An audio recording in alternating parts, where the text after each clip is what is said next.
Magandang araw, ito ang buhay na may Diyos. Mga kapatid, kung napanood nyo na yung day 6 na ang pamagat ay ang pagpapatawad, ngayon mga kapatid, nasa day 7 na tayo. Ito ay ang pag-ibig at pagsunod. Mababasa natin ito mga kapatid sa Juan chapter 14 verse 15 to 21. Okay mga kapatid, babasahin natin kung ano ang nakasaad sa Biblia. Ang pangako tungkol sa Espiritu Santo. Kung iniibig ninyo ako, tutuparin ninyo ang aking mga utos. Dadalangin ako sa Ama upang kayo'y bigyan niya ng isa pang patnubay na magiging kasama ninyo magpakailanman. Siya ang espiritu ng katotohanan na hindi matanggap ng sanlibutan, sapagkat siya ay hindi nakikita ni nakikilala ng sanlibutan. Ngunit nakikilala ninyo siya sapagkat siya'y nasa inyo at siya'y mananatili sa inyo.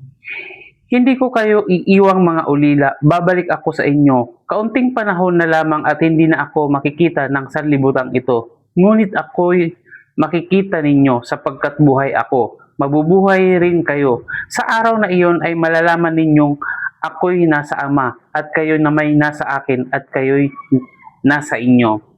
Ang tumatanggap sa mga utos ko ay tumutupad sa mga ito, ang siyang umiibig sa akin. Ang umiibig sa akin ay iibigin ng aking Ama. Iibigin ko rin siya at ako'y lubusang magpapakilala sa kanya. Mga kapatid, sinasabi sa talata, ayon kay Jesus, kung iniibig ninyo ako, tutuparin ninyo ang aking mga utos. Ibig sabihin, ang tunay na pag-ibig ay hindi lang salita. Ito ay nakikita sa pagsunod. Hindi lang sapat na mahal ko si Jesus pero hindi sumusunod. Madaling sabihin na mahal ko si Jesus pero wala sa puso natin. Ang totoo, kung mahal mo si Jesus, makikita ito sa paraan ng pamumuhay mo. Okay mga kapatid, may katanungan lang ako. Paano mo maipapakita ang pag-ibig mo kay Jesus? Unang-una, sumunod sa kanyang salita. I-apply ang mga natutunan sa Biblia. Hindi lang alam, ginagawa. Pangalawa, makipagrelasyon sa Kanya araw-araw sa pamamagitan ng panalangin, pagbabasa ng salita ng Diyos. Pangatlo, ipakita ang pag-ibig sa iba, magpatawad, tumulong, magpakumbaba. Dahil ang pagmamahal mo kay Jesus ay lumalabas na pagmamahal mo sa kapwa. Pang-apat, piliin ang tama kahit mahirap. Iwas kasalanan, tumayo sa tama dahil dito nasusubok ang tunay na pag-ibig. Mga kapatid, dagdag na pangako ni Jesus, hindi ka iiwan. Bibigyan ka ng tagapayo, ito ay ang Holy Spirit. Makakasama mo siya araw-araw. Ibig sabihin, hindi ka nag-iisa sa pagsunod. Okay mga kapatid, may simpleng mensahe lang ako para sa mga kabataan. Hindi nasusukat ang pag-ibig mo kay Jesus sa attendance lang sa church o sa sinasabi mo. Nasusukat ito sa kung paano ka nabubuhay araw-araw. So mga kapatid, ano yung magiging reflection natin dito?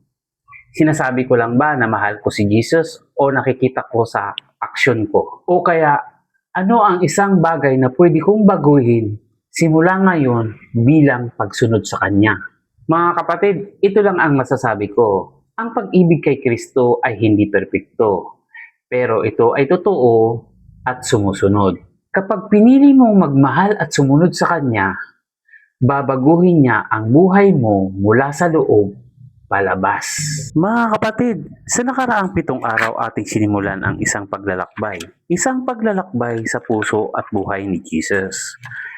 Unang-una, nakilala natin si Jesus bilang salita ng Diyos na nagbibigay liwanag at buhay ayon ngayon sa Juan chapter 1. Pangalawa, natutunan natin ang kanyang walang hanggang pag-ibig at nabasa naman natin yan sa Juan chapter 3. Pangatlo, nakita natin ang kanyang kapangyarihan sa mga bagyo ng buhay ayon ngayon sa Marcos chapter 4. Pang-apat, tinawag niya ang ating puso para sumunod at magtiwala ayon ngayon sa Mateo chapter 4. Pang-lima, tinuruan niya tayo na makipag-usap sa kanya sa panalangin ayon ngayon sa Mateo chapter 6. Pang-anim, pinakita niya ang kahalagahan at kapatawaran at pagbabalik loob ayon ngayon sa Lucas chapter 15. At itong huli na pang-7 at natutunan natin ang tunay na pag-ibig at sumunod sa araw-araw ayon yan sa Juan chapter 14. Buhay na may Diyos, hindi man perpekto, may laban sa puso.